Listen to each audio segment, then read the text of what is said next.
Ladies and gentlemen, we are live. PSR is excited to present to you Last Call, featuring your boy, the pimp slap POD, Mike L. Pimpin' ain't easy, but it's fun like money. Got bookies on the run, now it's time to give money. Not your typical way to ball. It's last call like some convicts waiting on the next draw. You can feel the tension. Did I mention? Fools better pay attention, cause we getting paid like a pension. T's on the ones and twos, we not the ones that lose. Mike, money's killers might even make the evening news. And now, let's get to the picks. We be pumping! Buzz Sports Radio, you know we be pumping! What up? What up? Last call, baby. Here we go. Rocking and rolling. It's Wednesday, January 3rd, and I'm excited to be back. Join you guys tonight to break down this card. Interesting card we have tonight.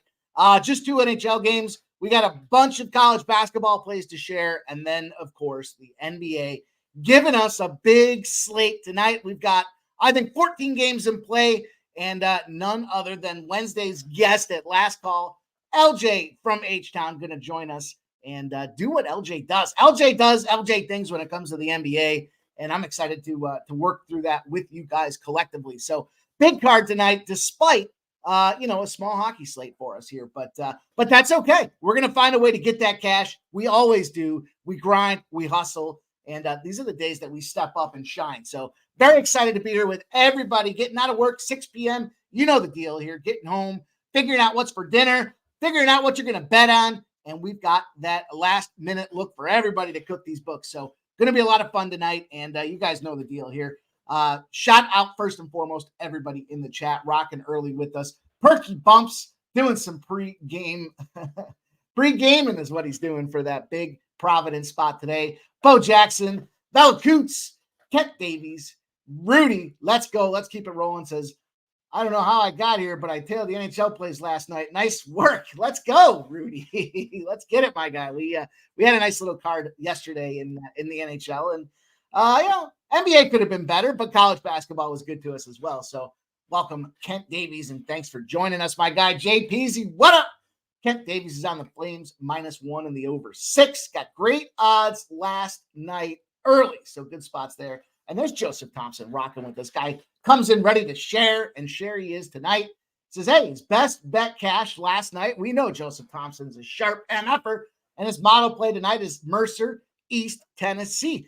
Guess what? Great news. We are in full alignment there. Gave that play out today on Jimmy the Bag Show, Betting with the Bag, Wednesdays through Fridays at 11 a.m. on Pub Sports Radio. Got the opportunity to come in and join today and busted down a nice college basketball card. So let's roll. Caddy Daddy says, let's get these green check marks. Absolutely. Let's go. And Bo Jackson says, killed NHL last night.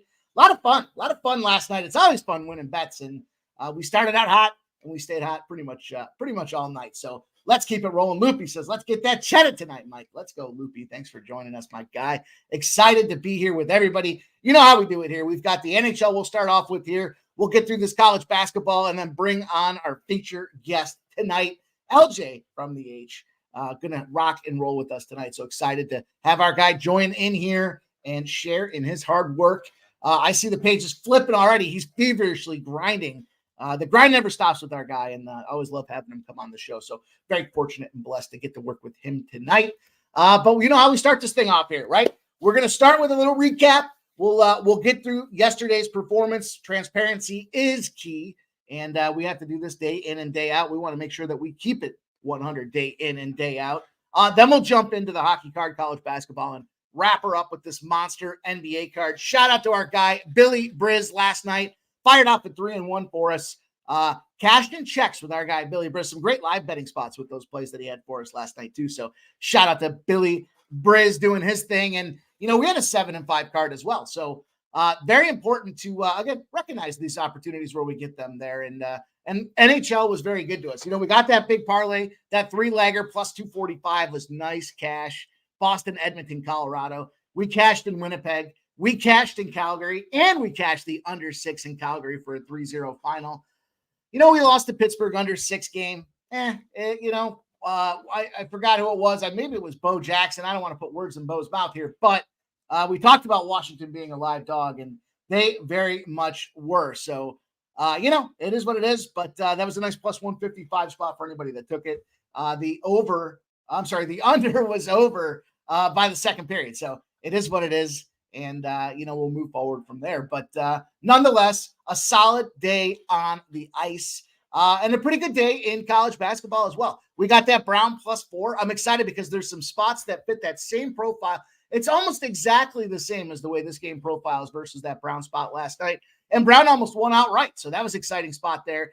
Toledo +3, good opportunity. And that Big Ten away dog spot was just trash. Iowa lost. That was a lean for us, but Northwestern +6 got smoked. They got absolutely cooked. So big L there. Now, the NBA, on the other hand, I think one of the takeaways I have here is try not to apply the same angle, right? The same model to multiple plays within the same night, because we got cooked on two spots with those overs. That Philly 223, the over, looking good into the fourth quarter, and then they didn't score a point for 10 minutes, 9.5 minutes in that fourth quarter, the Sixers. That should be criminal. They're going to have to look into that thing, because that certainly cost, not Billy Briz. He was on that -10 with the Sixers, but for myself and anybody else that tailed there, our over 223 did not get it done. And then Boston, shout out to T, and Tea Time made its performance again last night, rocking with that Boston first half. Boston first half got it done. Boston full game did not get it done. So shout out to our guy T. He also cashed with that Houston first 5, if I'm not mistaken, as well. And rocking, man. The crew is fired. We're New Orleans is what it was. I'm sorry, it was New Orleans, because I was on that New Orleans as an ad myself. New Orleans first half -3. So 1-3 in the NBA, 2-1 in college basketball, and then what do we go? 1, 2, 3, 4. Is that 4? My math's fuzzy here as I'm counting these things up. 4-1 in the NHL. So solid day all in all, right? We keep staying on that right side of 500 and 50-50, and we're going to be making that cash. So let's get into it, though. We do have a big night tonight. And again, I want to shout out everybody that's joined us here. You guys know the deal. We've got 3 things we ask you to do. Get your butts in here. Hit that like button. If you haven't done so already, show the support. Help us grow the brand. We need your support by way of that thumbs up on YouTube. The second thing we ask you to do, get a pen and paper down. We got a lot of great plays coming out, not just from the screen and the guest, but the chat is sharp as F. They're sharper than ever and getting sharper every day. So giving you their hard work. And the last but not least, share your hard work in the chat. Let's all benefit collectively. We're here to share and build this community, build our bankrolls, and have fun doing it. So it's always a good time to get the messages from you guys saying that you cashed one, or that we cashed one, or whatever the fun is there. But I always love to recap them with you guys the next day. So Viper MB47s here says, what up, fam? Dan Kelly, Winners Anonymous meeting tonight. Loopy says, I think Eagles win the division at +800. Very pass in my books. I'm not sure if we're talking about the NHL or the NFL or not, but they got to get it together. We had a nice little AJ Brown conference today to try to right the ship and change the attitude in the program. So Perky says, about to run through a brick wall for the Providence game. He's doing what he does. Capitals helped. Yeah, Bo Jackson. That was a big spot. Shout out to you, Bo Jackson, talking about that Capitals being a live dog, and they very much were. Right from the hop, they were on that team, and they held on at the very end there for that 4-3 victory. So BT, what up? BT says, I added your Stars first period over to your parlay. Yeah, we got that Boston team total over 3.5 parlay with the first period Dallas Stars over 1.5 for a nice little +185 spot too. Wasn't official. It was just a lean, but man, that Dallas first period over just continues to fire at home. Was it like 5 minutes into the game and they were able to get the job done. So that was outstanding. And there's Leonard says, everyone's favorite play, the Houston Rockets -6.5. Line moves Rockets -6. Game of the month, line moves Rockets -5.5. Game of the year, he says, line moves to 5. Game of a lifetime for our guy rocking with that Houston spot there. And Jared TG stays. He says, oh, I'm staying winning. Hey, man, we're staying winning, Jared TG. Thanks for coming in again tonight. Ian Shaver, hopping in a little late. What up, Ian? We're just getting started, man. You're not late. You're just on time, my guy. And we're going to make it happen. So let's have a big night tonight and run it back the way we did just yesterday. So lots to do. Lots of guys and gals coming in here. JPZ, take notes, That's right. Nasty Nate says it's the late night special. You guys are a lot of fun, man. I appreciate everybody joining here. And we do have a lot of work to do, and we want to make sure that we get plenty of time to crack into this NBA card. I just saw the note there, Kent Davies, about the PGA.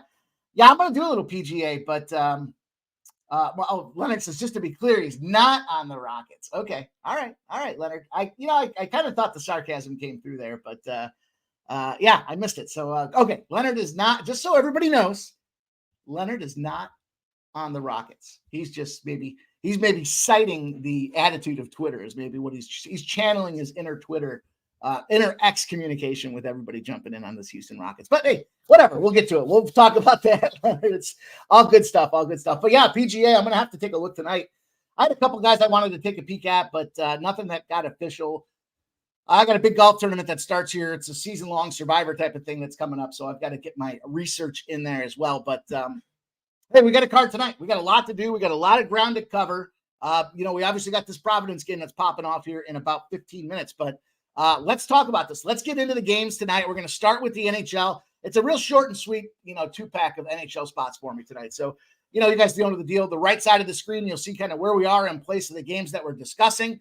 The top, you'll see what the plays are or the leans are for this spot. And I just want to take a step back and say the way that I approached this hockey card tonight was kind of looking at both these games in its entirety and then trying to back into each of the individual spots. And what I mean by that is, first trend that you guys need to be aware of, when there's a 2-game NHL slate, or really, and I guess 2 makes the most sense, but when it's a short slate, 2 games or less, there's a dog that's won 11 of 13 times that's happened this season. So that's an important note. We don't get a lot of these small slates with 2-game spots, but it's typically 100%, almost 100% of the time that a dog has hit in one of those 2 spots. And so I kind of used that as I looked at the card tonight.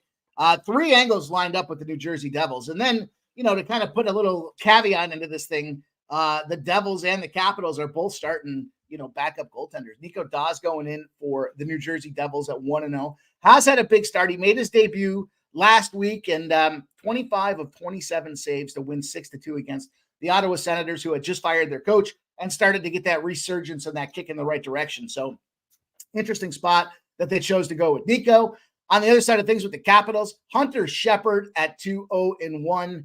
Another, guy inexperienced, not getting a lot of time, but, Lindgren is not the go-to for Washington right now. And then Kemper played last night. So they go to Hunter Shepard, giving this young guy a chance to shine. On the surface, it almost screams over now, doesn't it? It almost seems like, this is a game where we're going to see a ton of goals. But, the thing that the Devils have going, I think, in their favor right now is their goaltending has been so suspect between Vanacek and Schmid that this is an opportunity for Nico Daws to step in and help carry the torch the second half of the season. So big tryout tonight for him. And I think the defense is going to want to step up and play behind this guy. So at first pass, I thought, yeah, maybe we see some scoring, but Capitals don't score a lot of goals in the first place. They fired off a 4-spot last night. And now you got this goaltender playing with some motivation in Nico Daws. Triple spot from a Devils perspective here tonight. We've been talking all season about fading the restless dog. 442 and 203. It's 6-1 in its last 7 games. The Washington Capitals are the restless dog. We have the revenge factor. We've talked about this before. When you lost at home as a favorite, now you're on the road as a favorite. You're 522 to 273. That's 4-1 in its last 5, also favoring the Devils. The Devils have lost 2 games this season already to the Washington Capitals. And then the flip side of things, the restless home dog, the dog that's coming in off the road without any rest, is the Washington Capitals. Having played last night, 18-66, losing those games by almost 1.5 goals a game. So I opted for the Devils -1. A lot of times you'll see me talk about the regulation play. This is one of those spots, though, where I could see the Devils just pushing it into overtime and win the game by 1 point or 1 goal. So rather than losing on the regulation spot, I want the whole stretch on this thing. It was about a nickel's difference in the cost of the spot for me, from a -110 to a -115 to take the Devils -1.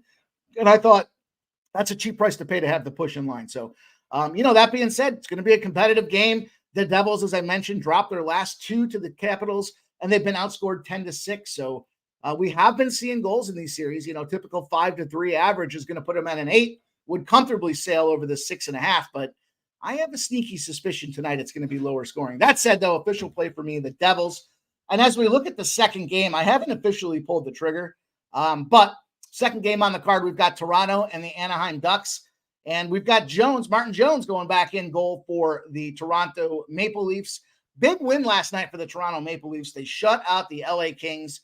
We were not on that game, didn't have a part of that game until I did some dumb live streaming later on. And I was like, oh, why not take a shot with the draw? Damn it, I can't believe I did that. But nonetheless, they did shut out the LA Kings last night.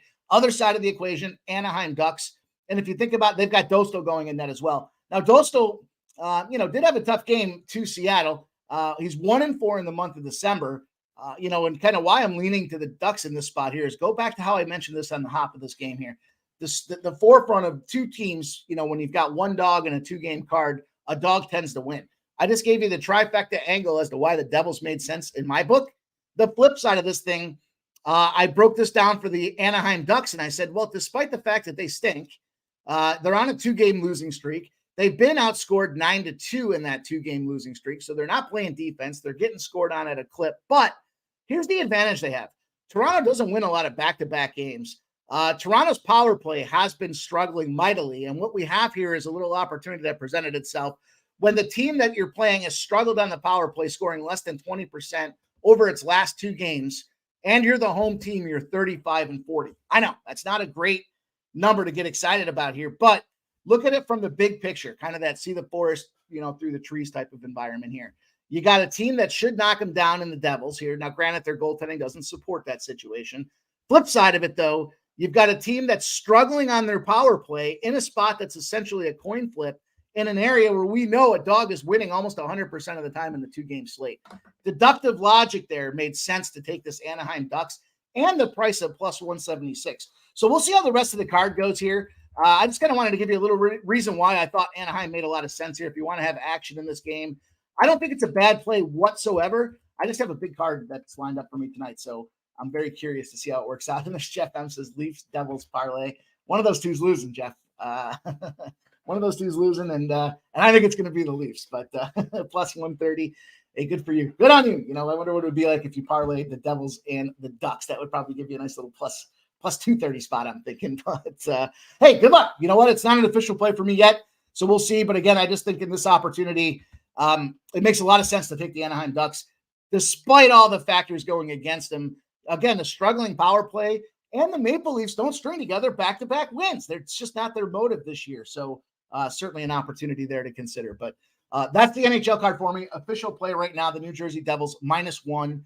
And I'm going to consider this Anaheim Ducks play again. We'll see how many plays we line up with on the card. We have a big college basketball card tonight, a lot bigger than usual. So let's dive in and talk about this. But at the end of the day, I just thought, 2 games in the NHL. We had a big night last night in the NHL. I don't want to force it. I don't want to kind of start trying to force the square peg through the round hole and just toss a bunch of plays out there. It's all about what I'm actually playing here.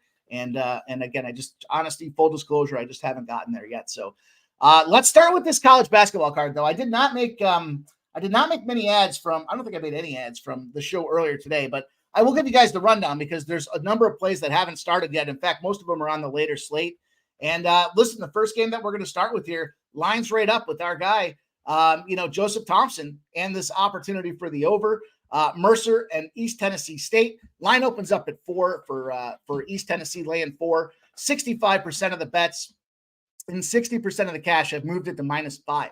The total opens up at 136.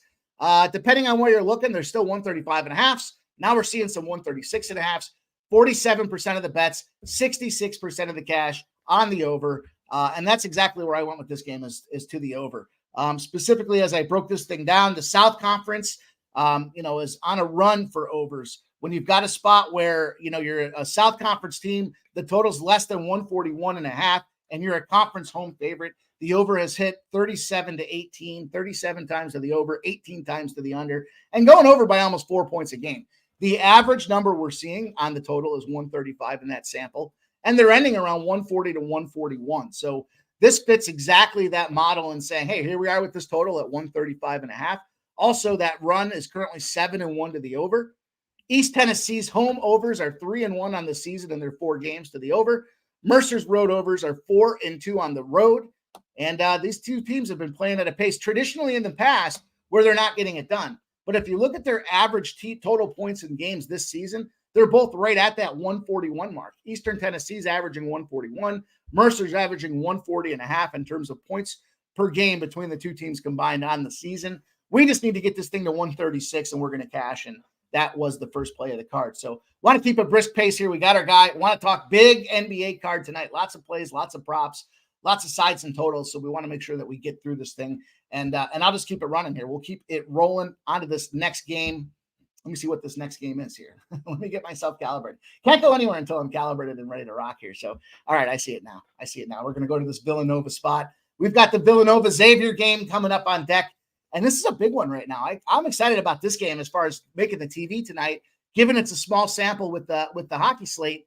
We've got some big action in the Big East here. Xavier line opens up at 7.5, has moved to 8s and now 8.5. Actually, to be honest, in full disclosure with that number, it moved to 8.5 and it has dropped back to 8. So we are seeing some buyback in the other direction. 60% of the bets, but 49% of the cash on the Villanova spot. I think that makes a lot of sense. We do see the total open at 137.5. Now 141s and 142.5s are out there in some places. So line shop appropriately. The Big East, a lot of these conference games have kind of trended to the under. We do have 64% of the bets and 51% of the cash on the over. So it has moved almost 5 points, but that's a lot of points to be moving a line for a spot where Big East games do like to see their unders. Are we going to see this be a high-flying, run-and-gun, score-out type of pace? That I don't know. But if you look at who these teams have played and kind of how they match up, I think we have a nice little story going on here. We've got a Big East battle, clearly. We've got a team in Xavier that's just not a good road team. When they played true road games, they played Purdue and St. John's. They got blasted in both those road games by double-digit spots out there. Now, if you look at it on the other side of things, Villanova is a streaky team. They'll win 3 games. They'll lose 3 games. They'll win 4 games. They'll lose 4 games. But the thing about this Villanova team is they're starting to find their identity. They had a coaching change at the start of the season, and they lost a bunch of in-city rivalries between Penn, St. Joe's, and Drexel. Definitely some tough spots to be. But if you look at how the team plays, they rebound well. They force their team. They get in the other team's face and force them to take perimeter shots. And what you have in a spot like this is a team that likes to shoot the 3. They bang the 3 from all over the court. They don't care if it's even a good look or not. They just want to get those points out there. And when they get those things effectively, when they hit those 3s, they separate from these teams in a substantial way. We've got the big wins that they had over Kansas State and Memphis. Their 3-point effectiveness was almost 40% across the board in those games. On the flip side, as they were starting the season off, trying to adjust to that new schematic of throwing the 3, Penn, St. Joe's, and Drexel, they were tune-up games, and they took a tune-up all right. They ended up taking those L's, but I think it's a bad matchup spot for Xavier. The big differentiator for me, I know it's a big number. I shared this earlier today, but I stand behind it. These teams both shoot about the same. If you look at it from the field, you've got Villanova shooting 41.3%. You've got Xavier shooting 44.6%. I know, 3.3% difference. Factor in the road. That's got to account for a couple percentage points. We'll call that about even. You look at the 3-point shots here. You've got Villanova shooting 33.4% from the field. You've got Xavier shooting 33.7% from the field. Again, a negligible difference. But the big separator, and this is what kills teams when they're on these 8-point spots here, where you see the difference between do they get the 6 or do they get the 10, is the foul line. And how do they shoot from the foul line? Right now, we've got a Villanova team that shoots 81.9% from the foul line this season. When they get that opportunity at the charity stripe, they take advantage. The other side of things, you've got a Xavier team that shoots 70.6% from the foul line. I mean, that's a huge difference between the two spots, albeit only 11 points. One team's not missing, and the other team's missing 3 out of every 10. So simple opportunity, I thought, there to take advantage. Furthermore, when we've got home teams that are home favorites line between 6 and 8 points, 69 and 58 on the season. Big opportunity, I think, for this Nova team here. Nova's had some really big wins as well. They handled UCLA, they handled DePaul, and they handled Creighton. I know that DePaul win's not as big as it sounds, but wedge that in between a UCLA and Creighton spot, and this team's kind of found their groove and their stature here. So I think they're going to be a great opportunity to get the job done. I like the 8 points. We'll take the -8 and keep it rolling. Next game on the docket. Trying to whip through this guy, so I will certainly recognize everybody that's out there. Let's see. Jared TG says it's irrelevant to the bet, but I live about 10 minutes away. Hey, you know what? That's not necessarily irrelevant. We want to hear what you have to say. We want to, especially being a guy with boots on the ground here. We need to know, were the boys out partying at the bar the night before? That's the kind of information we want to have here on Last Call, that last minute detail that nobody else has. So share with us, Jared TG. Might need you to start going to the bars the night before the games and see if any of the players are out there rocking and rolling. So Morgan Spooner says Sean Miller will have Xavier ready to play tonight. All right. You know what? We can agree to disagree. But next game, this is that game that I was telling you guys about that fit the same model as we had with Brown last night, almost to the T. I mean, almost identically here. We got a Stanford team that opens up at +3, has moved to 4.5. That's because we have 74% of the bets and 73% of the cash on UCLA. So the money's coming in, the public's coming in, and we've got the UCLA number getting steamed a little bit. As far as the total, we open at 137. We got it still around the same, depending on the numbers that you look at. There's a 137.5 that's still out there, but 53% of the bets and 99% of the cash on this under, not to see much movement in the line. Certainly suspect. When I broke this game down, I know I told you guys, almost fits the model exactly. That model specifically being, let me get this team pulled up here. Let me find it real quick and make sure that I can give it to you guys. I don't have it memorized off the back of my hand here, but I do have my notes. So a lot of notes today, given the length of the NBA card. So specifically, as I'm looking at this thing, where is it? Come on. Where are you? There it is. There it is. Yeah. UCLA has won the last 4 in the matchup. Definitely was a point that I wanted to bring to the table. But here's that spot that we had last night when you've got a team that's played certain opponents. In this case, the opponent was Oregon, 10-72 against the spread. That was the spot that we cashed on with Brown last night. We want to make sure that we run that opportunity back because 10-72, pretty substantial spot. I know UCLA is a big public team, but look at this UCLA team. They've got a nice little run going at home, 18 games. We don't need them to win this game outright in Stanford. We just need them to cover the spread. 18 games certainly sounds like they're due for a loss. And if you look at Stanford actually tore down and beat up this Arizona team in their last game they played. They were 12.5-point dogs. They won by almost 18 points on New Year's Eve. So you got a fired up team that's motivated, ready to play. And it comes down to matchup. I mean, these teams they're not the best in matchup capabilities here. You've got kind of one team's good at offense, one team's bad at offense, one team's bad at defense. On the flip side of things here, I think Stanford can put some points on the board. I rock down Stanford in the spot. I'm not going to, no need to say more. I kind of talked to you guys exactly about why I like the spot and what it made sense with for me. So let's keep it rolling. Let's talk about the next game on the card. St. Bonaventure, VCU. Big opportunity here in the A10 tonight. And kind of a similar spot. When a St. Bonaventure team plays an Akron team that they just came off of, big opportunity for fading that team in a physical competitive battle there. Akron has made the cut this year as one of those teams. This line opened up at 3, now 4.5, 48% of the bets, 84% of the cash on VCU, and the line is moving accordingly. The total opens at 132, now 138.5, 34% of the bets, 86% of the cash on the under. And again, the line has moved to the over. So interesting reverse line movement there that we have 6.5 points, expecting points, despite the fact that the bigger money's coming in. Now, when I did a deeper analysis, it's not just late buying. This money's been coming in pretty consistently throughout the day on this under. So I don't know if they thought that it was pegged wrong from the get-go or, if they're just trying to continue to buy themselves out of spots with some of that bigger money. But definitely interesting when I saw that total.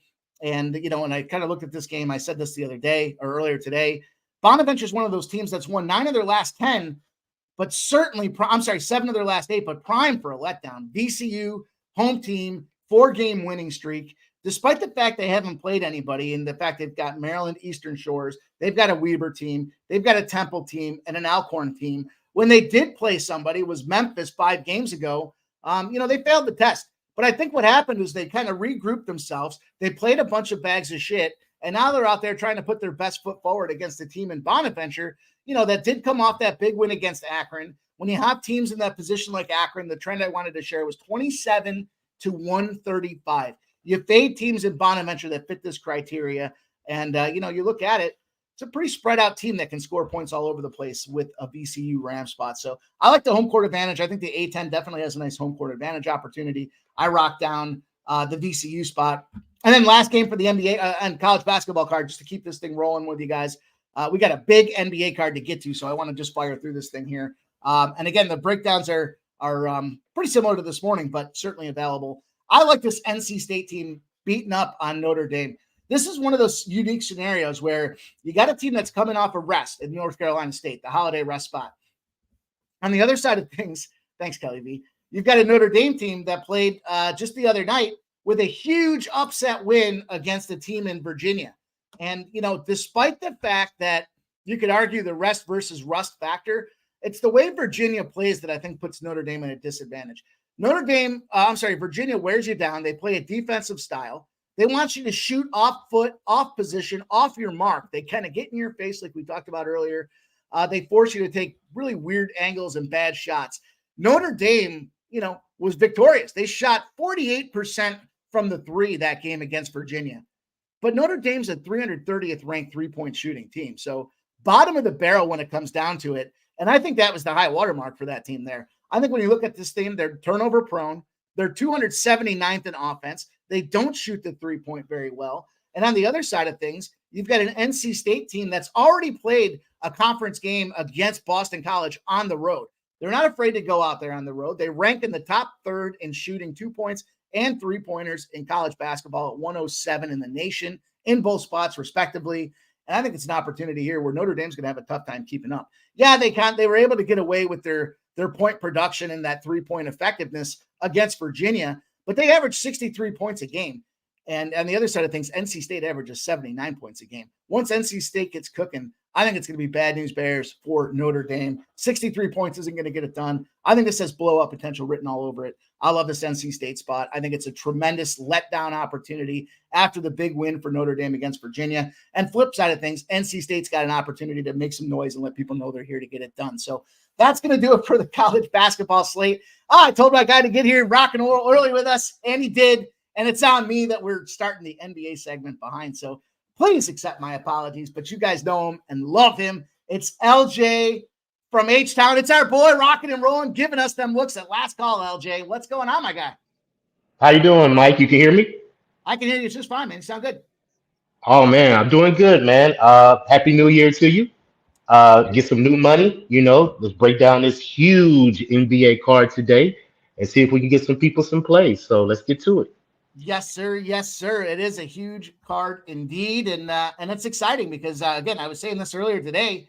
Now that, and I know you're a trend guy as much. So, we start to see some of these trends now. We're starting to see some numbers back themselves up as they're seeing teams for the second and in some case the third time. We've got different multiple travel spot opportunities for teams as well.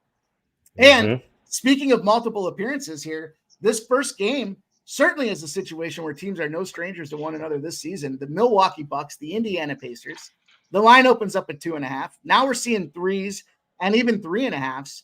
And we've got a pretty steady stream of both bets and money. 71% of the bets and 71% of the cash coming in on the Bucks for really just a half a point to a points full movement. The real cash seems to be coming in on the under.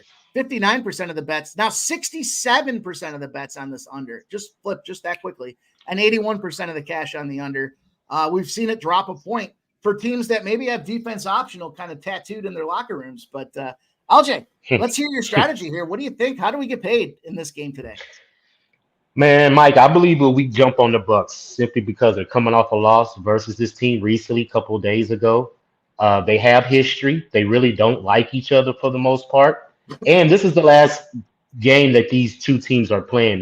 This is the fourth matchup already for this season for these two teams. So the Pacers have beaten them the last couple of games. So I'm believing the fact that Dame Lillard came off a horrible game the last game. I believe he only had like 12 or 13 points, shot 3 of like 12 from the field, I believe. He's primed to have a bounce back game. So I believe the Bucks will eventually make it a game, but I'm going to trust the Bucks in the first half. 10-3 against the spread in the first half of their last 13 games. Meanwhile, the Pacers are 3-7 against the spread in the first half of their last 10 games. So I believe the Bucks keep it close. I believe they take the first half, and we'll see if they can pull out the end of the game. I'm not going to take the full game spread. Anything can happen. It's close for a reason. 3.5 is real close. That's probably a bucket or two. A free throw, can take that total that spread over. So I'm just going to trust the Bucks. Trust the Bucks first quarter. Come out strong, fast in the first half. I don't know what the number is. What no 6.5, I believe, was the last number I saw first half for the Bucks. I actually see 1.5 now. There's 1.5. Oh, I'm sorry. I'm sorry. I'm on the wrong game. Yeah. You're right. So yeah, definitely lock it in. 1.5 for the Bucks first half, and I'm gonna jump on Giannis rebounds. He's averaging 12.5 rebounds versus the division, and he's had 14 plus rebounds 5 out of his last 10 games. So he had a monster game last game, had a triple double, just didn't get the victory. I believe he's gonna be right back doing the same thing this game. So I believe he controls the boards, get Milwaukee in position to score, maybe even flirt it with another triple double again, but. Let's just take the rebounds. What's the number at rebounds? I don't have that number on me. 12.5 at -129 is the best number I see out there right now. Let's do it. He's going to have 13. He's going to have 13 rebounds for sure. So Giannis rebounds, Bucks first half. I like that look a lot. I was just talking with T backstage before the game. We were talking, and our guy T goes 2-0 yesterday with the tea time opportunities out there. But we were talking about two teams that seem to play well in the first half and then blow it at the full game opportunity. And the first one being the Celtics yesterday, we saw that. And then the second one, being the Milwaukee Bucks, like they get bored. They get up and they get bored. And I don't know that they're in that position, but you're absolutely right with Dame's position. He has to figure it out and try to get those points in production back. I'll share this with you guys. Road teams, when they're shorter than a +7, are 34-10-2 against the spread if they're off a home loss. And that trend is 4-0 this season when the opponents do the same as the last game as well. So that second opportunity to see a team is a 4-0 ATS spot. I like that Bucks to start fast spot there. I'm going to keep my eyes on it because that might be one that I end up adding to my card as well. But let's keep it rolling. I love the look. I think that's a great start for the card here. LJ's giving us Giannis over 12.5 rebounds and the Bucks first half -1.5. And we're on to game number 2. Kelly V says, "What's up, LJ? Happy New Year." I'm sure. What's going on, Kelly? Subhuman Gaucho. It's a goat. I've always called LJ after his dad, but I've taken to referring to him as LJ from Goat Town in honor of LJ from H-Town. All right. I like it, Subhuman Gaucho. Nice. Kudos and shout out to the creativity. Brent Cook, Pacers might win it, though, or cover. Interesting. Yeah, that's kind of what I like about that. Get in and get out. There's our guy, Dan Kelly. What's Dan got to say? Very, very, very rare for a team to face a team for the 5th time in a season on January 3rd. I'd give odds that never happened before. Dan Kelly, I would agree with you. That's got to be a situation based simply on the fact that they had the in-season tournament. But let's rock. Let's go to game number 2 here, 7 p.m. Eastern. We've got the Washington Wizards, the Cleveland Cavaliers. Line opens up at 7.5. We've got it movement. We've got 2 points of movement to 9.5. We've got 47% of the bets and 56% of the cash on the Wizards, but we're seeing that reverse movement in the fact that despite that money's coming in on the Wizards, they're making Cleveland more of a favorite here. The total opens up at 241.5. We've got 63% of the bets and 72% of the cash on the over, but we've seen that fall 2 points now to 239. We're 239.5. We're seeing 238.5 now as these numbers are changing just as in real time as I'm saying that. So again, more money coming in on that over and that number continuing to drop in real-time fashion, LJ. I don't know if that affects the game, but I'd love to hear your breakdown and how you want to try to get paid in this one. Yeah, Mike, I didn't come to a play in this one. Both of these teams are playing on a back-to-back. They play again Friday. The Wizards have been home their last 4 home games, so now they're about to go on the road. The Cavs, their next 5 games are at home, sprinkled in like a Paris trip in the middle of that schedule. So the Cavs are going to be comfortable at home the next couple of games. So I believe they probably will be a bet-on team. We already know the Wizards don't play no defense, so you might as well look at some points for the Cavs, maybe Jared Allen's points, rebounds, because I don't believe they'll be able to keep him off the boards for the most part. But I just couldn't come to a side. I don't like the Wizards for the most part. I just think they're immature. They jack up a lot of shots. There's not a lot of team chemistry with that team. And the Cavs are missing too many players, Mike. I mean, LeVert's out. I mean, Garland's out. Mobley's out. Their lineup is just fluctuating right now. So I'm not interested in investing any money with them. So I just passed on this game. Yeah, I thought we got the luxury of having a large card tonight that we don't have to try to force this thing here. One of the trends I did see when you've got a home favorite that's bigger than -4.5 in the East specifically are 48 and 35. But that's not enough of a margin for me to get excited. They're winning those games by 2 points. On the other side of things, though, we've got the over in play in the same spot. Home favorites lined at 4.5 or more in the East are 50 and 33 to the over.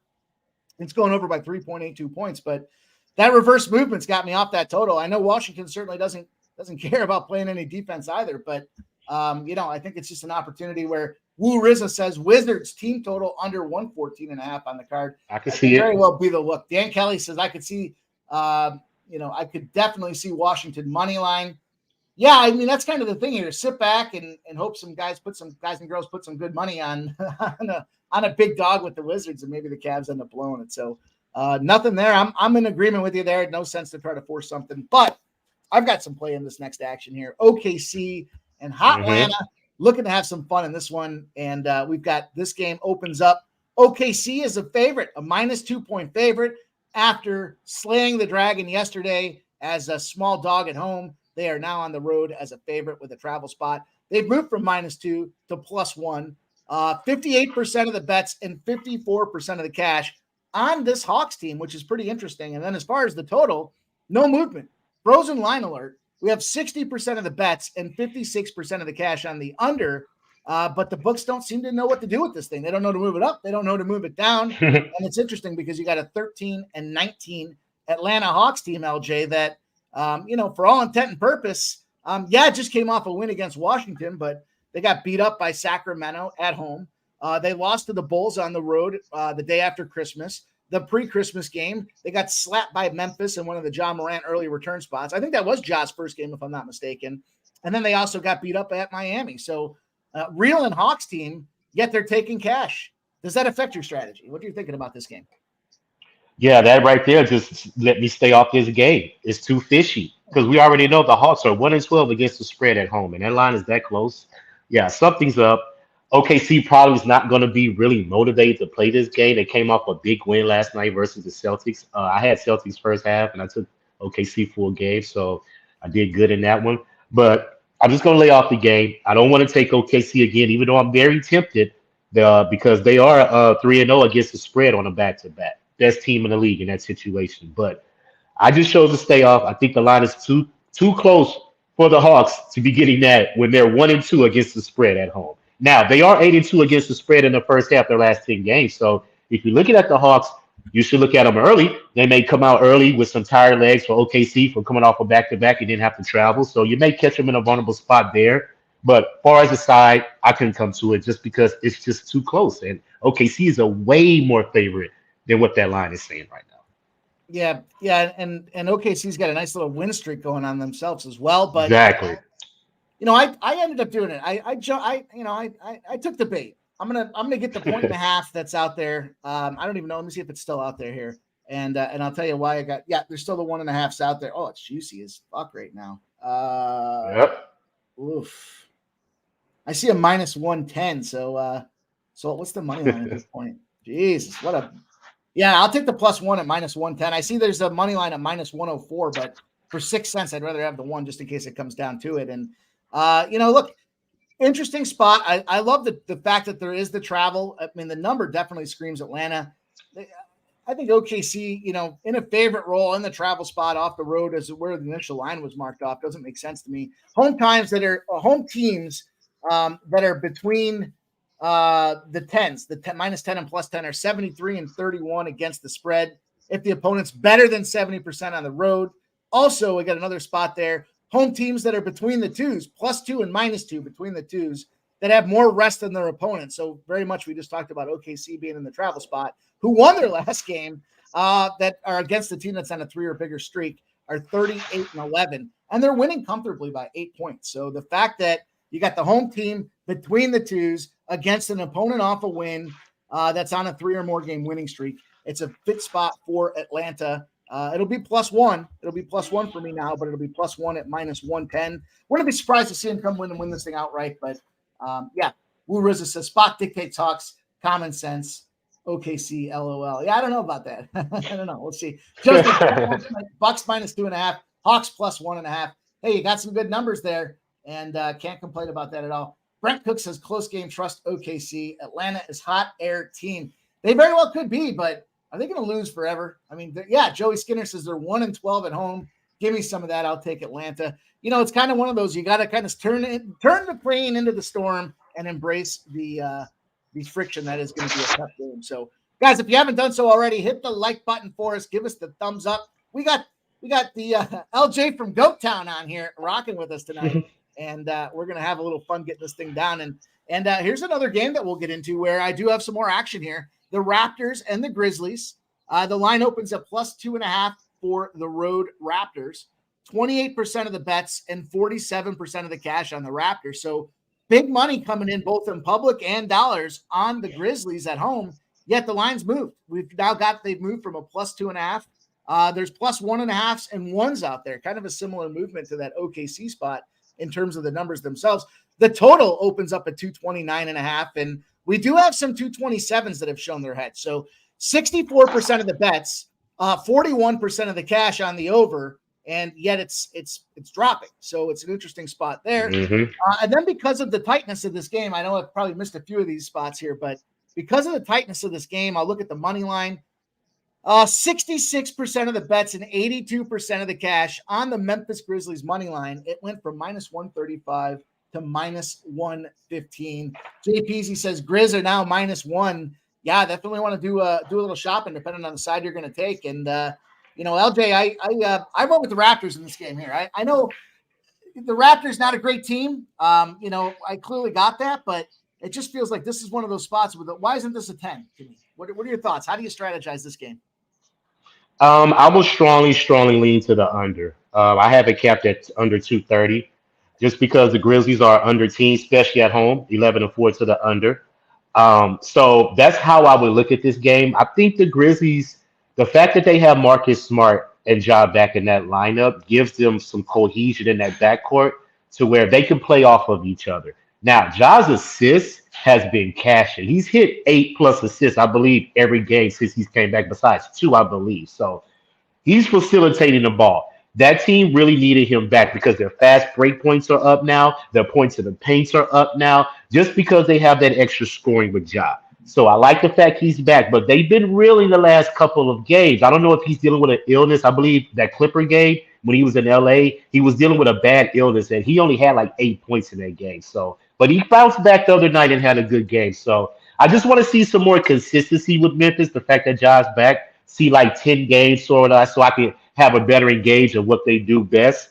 But far as the Raptors, like you said, they're not a good team. They're 1-5 on the road their last 6 games. So I'm not interested in betting them either. I'm not mad at your Raptors plus the 1.5 because they made that trade with the RJ Barrett and they got quickly now. So that brought some new light to that team. So they may have some inspiration, with the new lineup. So I don't know how to engage that as well. Maybe they will come out and have a collective effort, to win. But I just have to see it first before I invest money. So I just stayed off. Yeah, the big thing for me when I was thinking about it, when you break it down, because there's smaller rosters in the NBA than there are in, say, like hockey or football, a trade can make a big impact on the locker room. It's not one of those situations where, because they get floor time, because they're getting out there and getting it done. It's one of those things where I think they fit in faster and can turn the locker room around faster than not. And you can't have a guy lingering around that doesn't want to be there either. So Troy Torrance says the schedule spot makes me want Grizzlies. The line itself is telling me don't fucking do it. I saw you say do the right thing. I didn't see what the right thing was in this case, Troy. I hope the right thing's not the Grizzlies because I don't like fading on those spots when you talk about doing the right thing. So Michael Belanis says kind of want the Grizzlies first quarter. There's an interesting way to break this game down. Yeah. The Raptors road first quarter team in the league. Grizzlies third game at the house, but Raptors might have some new energy since the trade, which I think that kind of summarizes exactly what LJ was saying here with the trade. There's that opportunity, some new spark on the program.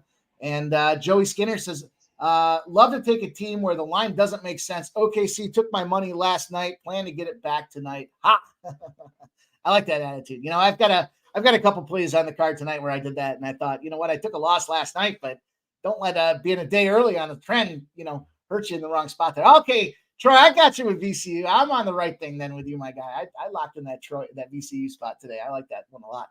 Brett Cook says, the Grizz suck. We keep waiting for them to stop sucking, and they don't. I mean, look, they had that run with Ja coming back, and things got right for them. But maybe a little too early a spark for them, and they're going to kind of settle back down before they make a final push. So, hey, it's early in the NBA season though, so lots of time to go. Just a weird number for Toronto. There's 2 spots that I said I usually like to fade Toronto where I can. There's 2 spots that I was looking at them. The first one, was when they were playing the Celtics, and I was like, that's a weird number for Toronto to have here. Watch them make some noise, and they did. And then there was another spot. I think it was against the Knicks. So, when you get these low numbers on teams where they should just get beat down, it kind of is the opposite effect that happens here. So I'm riding with Toronto. I got that plus 1.5 out there. Let me just make sure 1.5 is still the best number. Want to make sure we line shop and get the best number and give you guys some real-time info. And it's still out there. There's still plus 1.5s at Bet Rivers, at BetMGM, and FanDuel at plus 1.5s, minus 110. So make sure you line shop, get the best number out there, depending on the side you're going to look at. But I'm excited about that game as much as you can be about a team in the Toronto Raptors. I just like the fact that they made a trade. I heard our guy Jimmy talking earlier today about, some of his friends or some of the guys that he follows were, I think he specifically said they weren't his friends, but he said they were making some noise about the trade and they were bitching about it. But like, your team's not getting the job done. Any movement is good movement in this case here. And if it's one step closer to the process of rebuilding, then take the plunge and make the move. So good on them for getting that done. Let's talk about this next game, 8 p.m. Eastern. It's the Pelicanos and the Timberwolves. And this line opened up at 4.5. We've got big movement in some cases. Now 5s, 6s, and 6.5s are showing themselves. 74% of the bets, yet 67% of the cash on the Timberwolves, and pretty big movement. So that leads me to believe it's injury driven, or that there's a player that's been announced in, on the Pelican, I guess it's got to be on the Timberwolves side, right? Does that make sense? Am I making this up here? We got a 223.5. Now we're seeing 221.5. LJ, 52% of the bets and 50% of the cash. Seems like a coin flip as far as the total. Yet we've got some interesting movement with big cash coming in on Timberwolves to see that the number's not moving that much. I don't know. I guess it depends on how you look at it. What are your thoughts on this game? I'm all over the place with it. My thoughts that this is going to be an interesting game. Very, very interesting game because both these teams trend in positive positions when it comes to the Pelicans are 20-3 against the spread in the first half in their last 23 games. Mind you, the Wolves are 11-4 straight up in the first half at home their last 15 games. So both these teams played well in the first half in these situations. So I wanted to break it down even further. It's a division game. Where do these teams trend as far as the division? So I looked it up and I see the Pelicans are 11-4-1 against the spread versus division going back to last year. And the fact that Minnesota is at home, the money is on Minnesota. They're also 7-3-1 against the spread with the rest advantage. I'm going to take the Pelicans, Mike, plus the 5.5. I believe that they come out and play a very good game because they've been one of the best teams in the NBA in the last 10 games. They've been playing very, very well. And I believe they're going to make a statement in this division game going on the road versus Minnesota, who everybody feels is one of the top-notch teams in the NBA. So all the money's on Minnesota, and you say the line didn't move. I'm thinking the Pelicans are a live dog. I'm going to take the 5.5 with the Pelicans, and I'm going to sprinkle the money line. I like it. I don't like it, but I like it. I like the You can see where my bread's buttered on this one here, and I can get you that 5.5 for the Grizz. So let me just make a quick note to that. Pelicans. And I got a 5 out there on the other side of things. So here's the impact of the line shopping that, the hook could very much come into play on this thing. Push to shove. There's a couple numbers that I looked at here. This was a weird spot for me. So Kelly V says still first half. We've been riding that first half Pelicans trend, and it's been good to us. I mean, it cashed again last night as another spot here. I just kind of thought the travel, it just seemed like a travel spot to me. Interesting spot. Probably haven't heard anybody talk about this one, and I'm not sure how it necessarily correlates, but when a team won the first quarter of the previous game and they're lined at less than a 9-point spread, they're 26-39. So not a huge margin in that spot, but in terms of a game where I was trying to find an edge, Pelicans won that first quarter last game comfortably and went on to cruise for that first half, 43-23 on the over in that spot as well. But the unders hit 4 times in a row. So it's a weird game for me. Numbers that I did see are kind of look to fade, the Timberwolves in some spots as well. But Minnesota 13-0 against the spread when they're in the regular season and they're facing a team that's on a 3 or more game winning streak. So very interesting spot because now the Pelicans have won 3 in a row and do fit that model. The T-Wolves have won the last 10 of those outright. So It looks like we're going to be going head to head. LJ, I'd say may the best guy win, but I want to win in this one, and we all know. Let's go. That's an interesting one. That'll be fun to kind of keep an eye on and see how it's going. Brent Cook says the Timberwolves are 0-7 covering the spread against the Western Conference. Very interesting spot there. Let me write that down. Yeah. I told you guys, we get the pen and paper out just as much as the other side. Yes, sir. I love it. Sharing them looks, man. I know you know LJ is going to like hearing that. Michael Blaina says the T-Wolves are off a tough loss. Pelicans' first game on the road after a long homestand. Yeah, it's an interesting spot. They definitely did some weird scheduling with true. That's a great point, Michael, as far as that lineup situation. And Brent Cook says Pels 127 to T-Wolves 114. He likes the Pels +7, and the Pels are moneymakers. So yeah, JPZ says head to head. That's right. We're head to head here, and that scares me. That does not put me in a position to comment. Let's keep it rolling. We got a big NBA card to tackle, lots of spots to talk about. I just realized that as you're giving us your insight on this next game, I'll take a peek back at something I did want to share. But we've got the Nets and we've got the Houston Rockets. Your Houston Rockets opened up at 6. We're seeing it drop all the way to 4 in some cases, with 66% of the bets and 69% of the cash on the Rockets. Yet it has dropped 2 points. So interesting spot there with cash coming in that it's dropped like that. 218.5 is the opening number. We have 221 and even starting to see some 222s out there. So 76% of the bets, the public's all over the over, but only 46% of the cash. So it's a little more coin flippy when it comes to the actual dollars and cents on this game.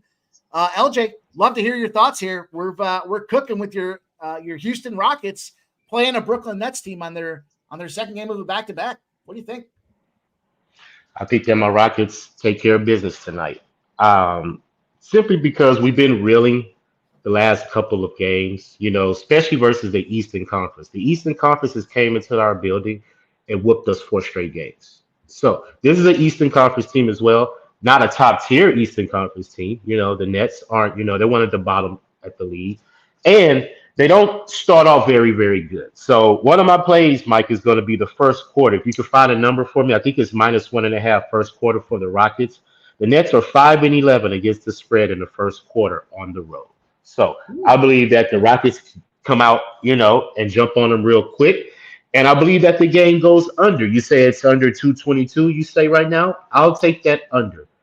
Just because the Rockets play defense, the Nets aren't a high-scoring team. They're only averaging 99 points in their last 3 games. So it's a very possibility that the Rockets could keep them under 100. And I just believe that they're going to want to play a good game. The Nets aren't a good team, as I just mentioned. And the Rockets play well at home. So definitely first quarter. You know what? You can give me the first half too, Mike. -2.5, I believe, is still there.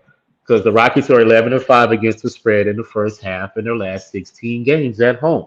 And they lost the first half, the last game, on an air ball with Kay Cunningham shooting a 3. Duran grabs the ball in the air and puts it up and scores it and covers the first half spread. I was so pissed. That's how close these numbers come down to. It comes down to a bucket. So, but I have confidence the Rockets will bounce back because they do trend to the first half. Like I always take, as guys know, first half at home is where I love the Rockets. So first quarter, first half, full game under, Mike, is my 3 plays. I got first quarter -1 at -112 or a -1.5 at -105. Give me that one. 1.5. 1.5. -1.5. Okay. Yeah. And then first half, I've got some 1.5s that are juicy at -120s. Actually, I see a -114 for the first half, -1.5 at FanDuel, -1.5 at -114. -2s are -110. So the 1.5 at -114. Let's do it. And then the game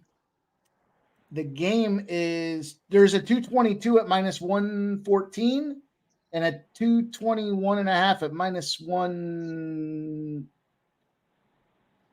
222 at -114, 221.5 at -115 doesn't make any sense. It don't matter. Whatever I was you saying want it to out do. loud and it made me stop. I was like, that doesn't.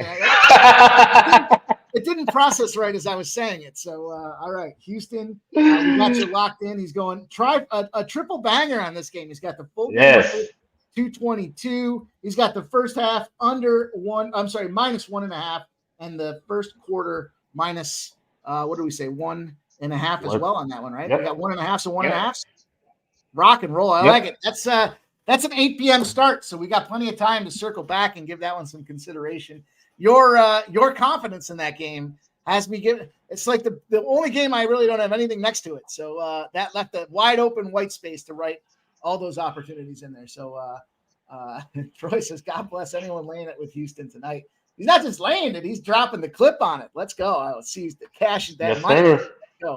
Let's go. Okay, let's talk about this next game. We've got Troy's Chicago Bulls. I don't know if they're Troy's Chicago Bulls, but I know he's up there in Chicago. So we'll call him Troy's Chicago Bulls tonight, unless he wants to correct me and tell me no. And then we've got the New York Knicks. I also know he's got the Cubs going for him too. So I was assuming that's his play out there as well. But we've got the Bulls opened up at 6.5, now plus 9.5 out there with only 25% of the bets and 30% of the cash. So I probably should have inverted that.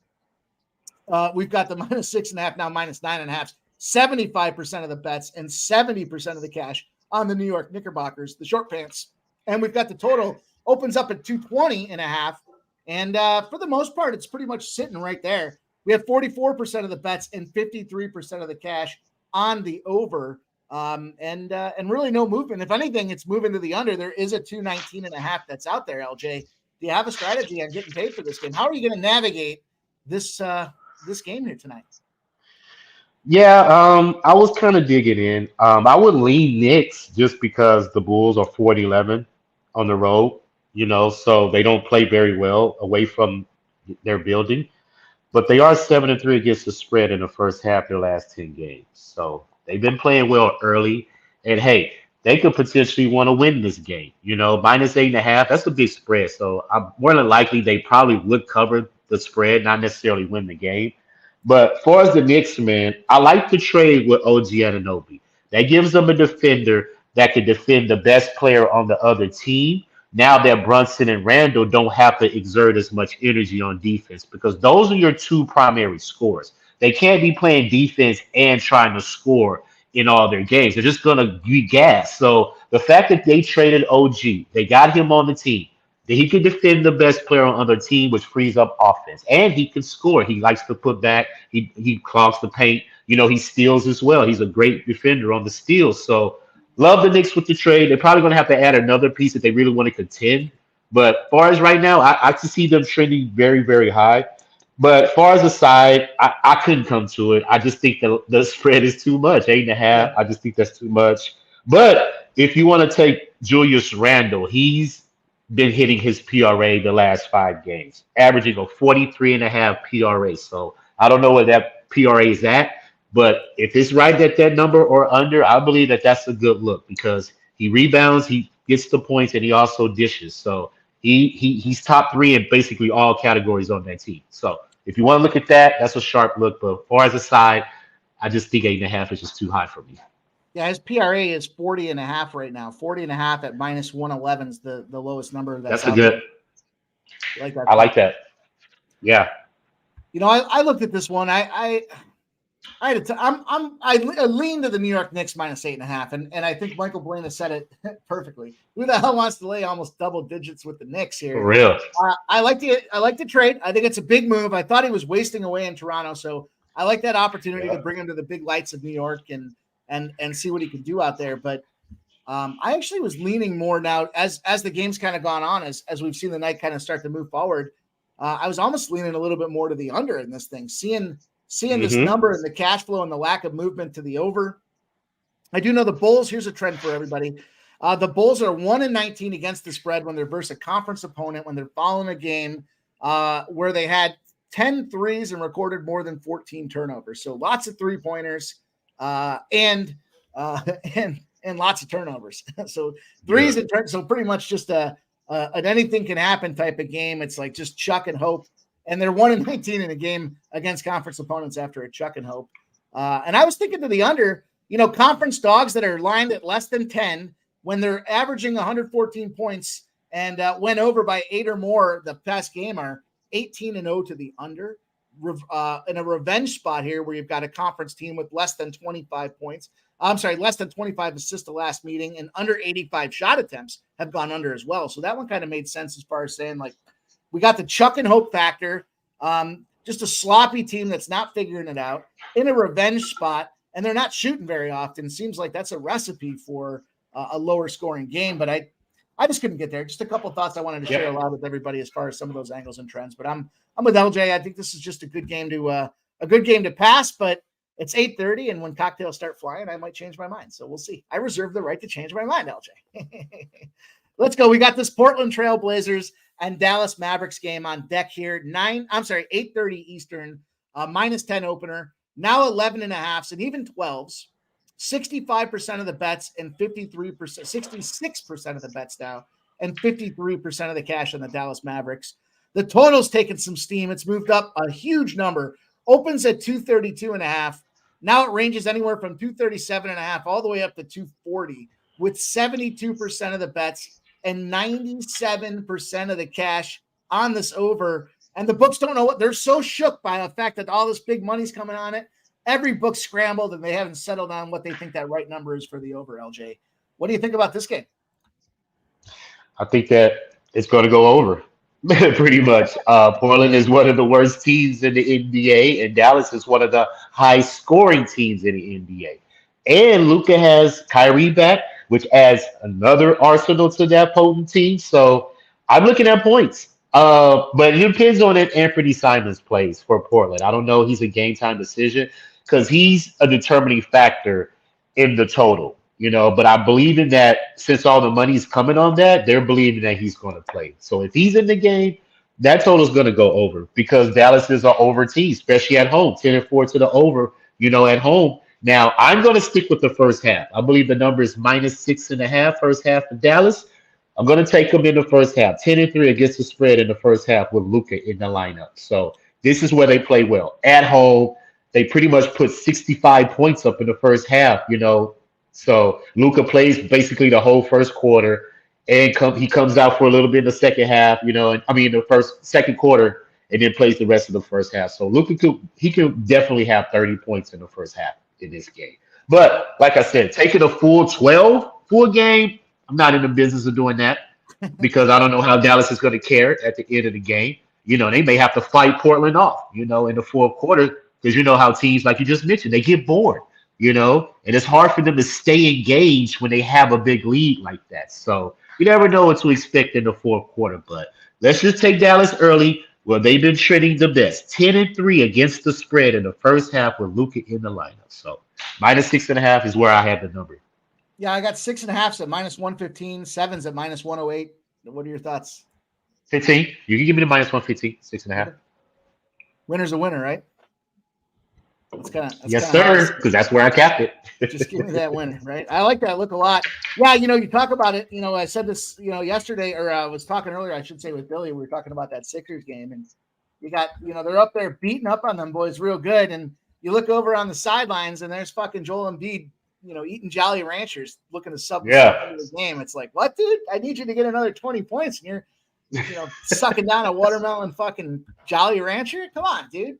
Real insult and slap in the face, but yeah. So I like that. Get in and out. And that would have been the right play for me last night. But interesting game we have coming up next. We've got the Pistons and we've got the Jazz. The line opens up at 5.5. We're now at 8.5.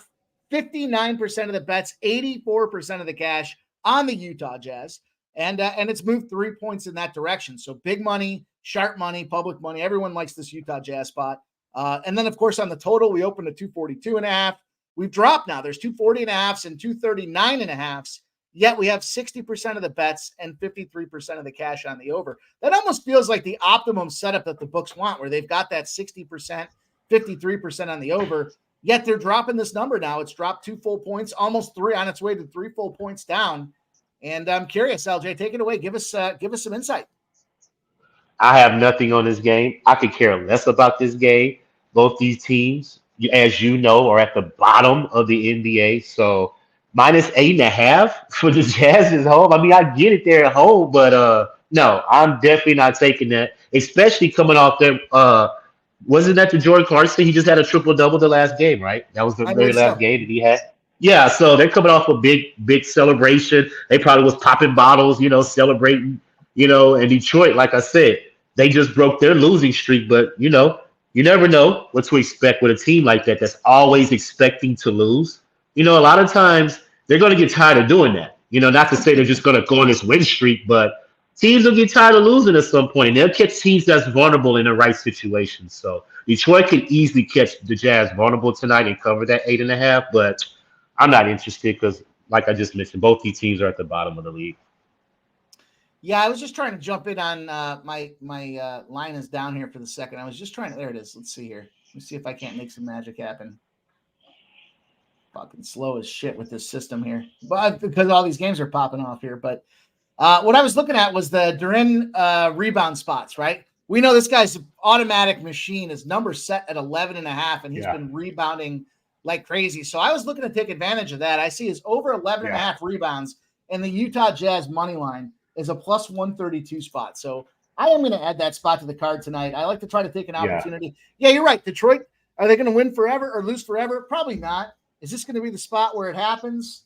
I hope not. But that's a lot of points for the Utah Jazz. We know at home the Utah Jazz are a thing, but I can bundle those two together at plus 132. This is below his average stat line. He's been averaging, 14 rebounds a game?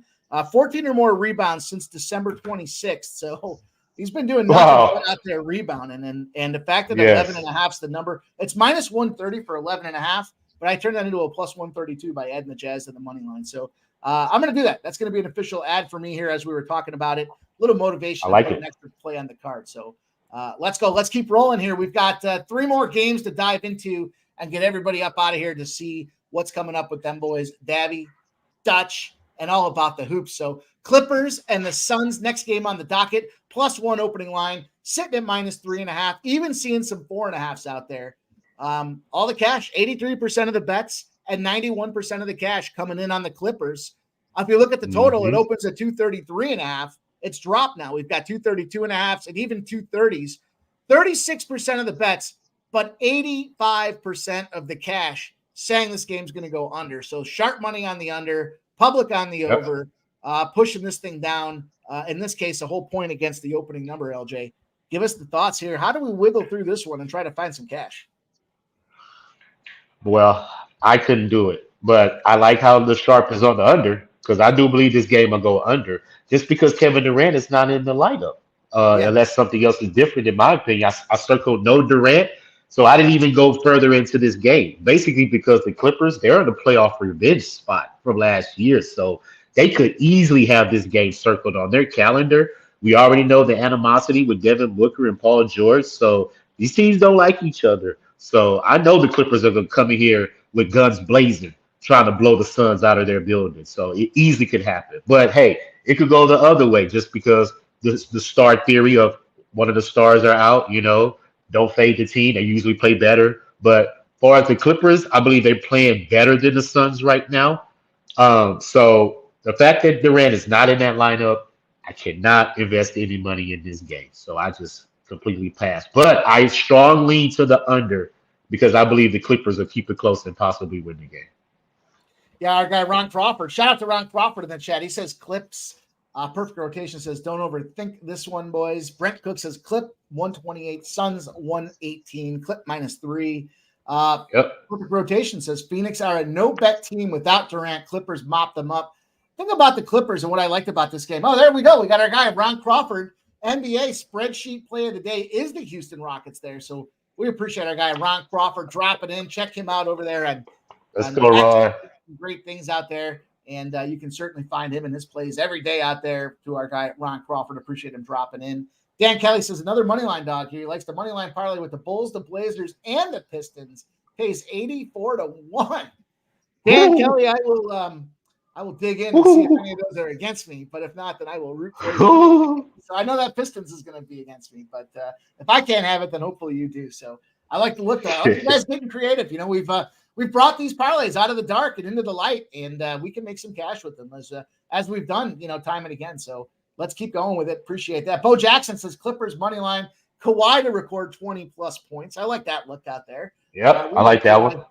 The thing about these Clippers too is they were struggling early. We know that they got Harden. They were still struggling, but man, they've been firing ever since. Like they kind of got it together and they really haven't looked back. So a couple wrinkles here and there, but that's going to happen as you add more depth to the team and a vulnerable spot for the Suns. I almost wonder if that's why they're not playing KD tonight. Like, give him the rest.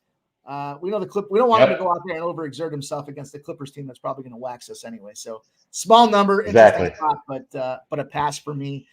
We've got the Orlando and the Sacramento Kings game, 2 to go on the card tonight. Big NBA card. We wanted to make sure we gave the attention it deserved. We've got this one opens up Orlando Magic +1, LJ. Big movement, though. We've now got 5s out there. 65% of the bets and 49% of the cash on the Sacramento Kings. And then as far as the total, opens at 231.5. No movement, frozen line, 47% of the bets and 65% of the cash on the over. No movement, frozen line, LJ. Does that affect your thought process in this game? No, I'm aligned with you. I definitely would go over 231. Just because Sacramento 10-5 to the over as a home favorite. They're coming off a loss. Hornets caught them slipping last night. Yeah. And we know how bad the Hornets are. They're not a good team. So, but the Kings were coming off that long road trip. So those are really trendy. We fade the first game at home off a road trip. So that perfectly capped the way it needed to. So coming back tonight with the Kings, I believe it's a smash spot. I honestly believe it. Simply because they're 4.5 for a reason, and now it's 5. So I believe the Kings definitely take care of business. Magic are 3-7 in the last 10. They've lost 2 in a row. They're on a long road trip as well. So they're probably ready to get home as well. So I think the Kings catch them definitely because of coming off that loss versus the Hornets. I think it's a bad spot for the Magic tonight. Yeah, I like points in this game. Look at the last 5 games for the Magic. 127. They got a 92 at home against Philly, but that was that kind of revenge spot for Philadelphia. 117 on the Knicks, 107 on the Suns, Suns, and 115 on Golden State. Last night, this is that spot I said earlier in the show where I thought I had the right play. It was obviously not, but I'm going to run it back, and that's the Sacramento Kings. I had the over last night. I don't know what the hell happened. They kind of flatlined. Both overs I had last night flatlined. Fucking Joel Embiid, love the guy, but the fucking Jolly Ranchers, man, I don't understand. And then on the other side of things here, the Kings kind of flatlined on me. But when you got a team that previously had 18 or more turnovers at home, 36-44, would suggest maybe not a huge margin, but not a play on the Kings. However, 46-33 to the over does like a little over spot there and some action on that. So I did lock it down. I do like that 231. I'm going to run it back. I felt like it was a good spot last night. Something happened, a little wrinkle in the plan. I think the Magic can push the pace. And I love that concept that you said there about being on the road, a lot of road time to push them boys back. And they just want to get home and get out of there. So I think it's a good spot to see. Defense optional and lots of scoring. So locked it in for 231. And let's go. We made it to the last game. Feels like the last 2 days we've had some really detailed thoughts going on here with the NBA, and it's given us some cash. So that's what's most important thing here at the end. But LJ, we got this Lakers and Miami Heat showdown tonight. -5 is where it opens. We've got as much as a point movement, depending on where you look. 61% of the bets and 87% of the cash on the Lakers, and it has moved the Lakers' direction. So the book's showing concern for that late night Lakers action. Opens up at 226.5. We're seeing it up as high as 228.5. We've got 60% of the bets and 75% of the cash on the over, LJ. Take it away to close the extravaganza out tonight. What are you thinking? I'm thinking that the Heat are going to keep it close early, first quarter, first half, and I believe the Lakers probably, run them out in the second half. But I didn't make a play on it. I have to see it just because the Miami Heat, this is the 4th game on a 5-game road trip. So I don't know how they're going to respond versus the Lakers, who should be pissed off coming back home after a tough road trip as well they came off of. So I don't know what to expect. Now, I want a heavy lean. What's the first quarter number you can give me for the Heat? Because they're 13-4-1 against the spread on the road in the first quarter. So if I can trust them to come out early and put up like 30 points, on the Lakers, get a nice comfortable lead going into the second quarter. The Lakers could creep back at the half. and keep it close. But I'm real confident the Heat can jump on the first quarter. What's Yeah, the I number see you first get? quarter plus 1.5 at minus 102.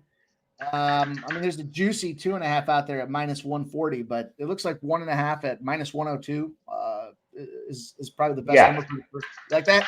give me that. Give me that one. I just believe they come out early, and also the total I will lean under just because the Heat 11-7 to the under on the road. But I like your Lakers. I don't know if the 5.5 spread, but I do think they could win the game just because they're at home. And like I said, I think they're the more pissed off team just because they want to get that bad taste out of people's mind of how they performed the last couple of games. And the Heat have been on a road trip. So I don't, this is the fourth game, and they still have another road trip versus the Suns, Friday. Right. So I don't know how they're going to play, but I'll take them early just because that's where they play the best. Yeah, and it's a lean at best for me right now. Again, late spot with the card and some other things that I was debating adding. So I did add that Detroit spot to kind of get my fix in there in the middle. But the Lakers are 11-0 against the spread back to January of this year when they lost their last game by 15 or more points. So it's that classic. Ooh, You I just like got that. beat, you just got beat up. Now you come back and you throw it in their face. And we've seen. The thing that concerns me, though, is the movement. It's not like it was 1 or 2 points. The fucking things moved 5 points from the opening spot. Yeah. So that's a big movement. If I end up going live, I'll tweet. If I end up making that an official play, I will absolutely tweet it out. For me, for now, it's a lean. I think a lot of things line up for it. And I do like that tired leg factor. So I do think I like you getting in and out with Miami. I just don't know. I just wish that line had moved full game. So I'm gonna give it some time to kind of mature here as we move through the evening tonight. But I am going to circle back and add that Anaheim Duck spot. I know I kind of mentioned that at the top of the show for me. So that is going to be an official ad for me. I was him and Han on that. I did add 2 plays then between that Detroit spot and the Anaheim Ducks. And now it's up to plus 180. So, hey, he who hesitates gets 4 more cents in your angle. So, LJ, we had a big card tonight. We had a lot of breakdowns, a lot of insight, a lot of in-depth analysis. And I appreciate you making the time on Wednesday to come in, given not just a 1 or 2 game card here, but a whole clip of plays for us tonight. Let's tell everybody what you got going on, where they can find you, and I'll give you the recap as well. Let me see. I've got you Bucks first half minus 1.5, Giannis over 12.5 rebounds. I've got you on the Grizz plus 5.5 in a spot where we're unfortunately head to head. And then I've got you with the Miami first quarter plus 1.5. Did I miss anything in there? Oh, and of course I've got your Houston spots, right? I've got your Houston first quarter minus 1.5, first half minus 1.5, and the under 222 for Houston. Does that sound about right? Yeah, that sounds good. That's what I'm rocking. Man. I appreciate you rocking with us tonight. I'm glad to see you're feeling better here post New Year. We got a big new year ahead. I'm excited to work with you here and always appreciate you making the time to come in. Let everyone know what's cooking with you. LJ at H-Town, LJ at Goat Town, I think is the new name that we're getting across tonight, my guy. What's cooking? Man, I'm gonna jump into the stream tonight with Dutch and Gabby Cab. Talk some hoops, drive home right after this show and talk some basketball, man. We got a big card, and it's always fun doing things live because we're watching the games, we're seeing things different, make it a better number and win more money. It's just all about engaging, sharing information and having a good time, man. And this is what we do right here on Pub Sports Radio. So check me out.